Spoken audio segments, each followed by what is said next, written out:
1 in a million.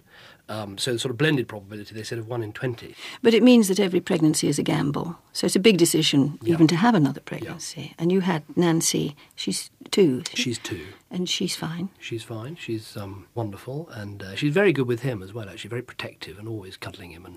And then earlier this year you produced Arthur. That's right. And he's so far, when I last saw him rather early this morning. But it must be a nerve-wracking business. It is, because when Arthur and when Nancy were born, obviously we were watching them like hawks, and so instead of that great elation at birth, there's still some elation, but you're watching very, are they going to make a strange movement? Is everything going to be all right? And so the first week, 2 weeks is very tense.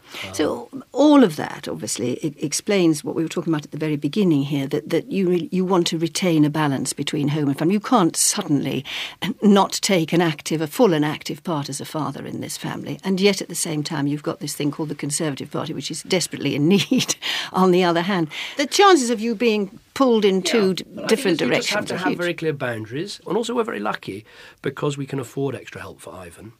He does need round-the-clock care, and we get a very good deal actually from the local social services who help, and he has someone who sleeps with him at night, several nights a week, and we help still more with extra support. So we're lucky like that. I recognise lots of families can't do that, and it would be more difficult to do my job if I didn't have that sort of help.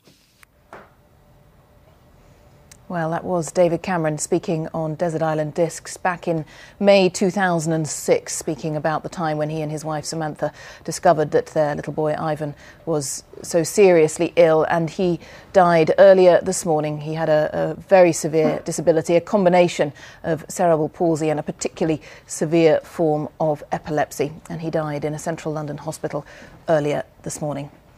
And we'll have more reaction and coverage of that, of course, coming up in the 1 o'clock news. But now we will just pause for the next few minutes, and we'll take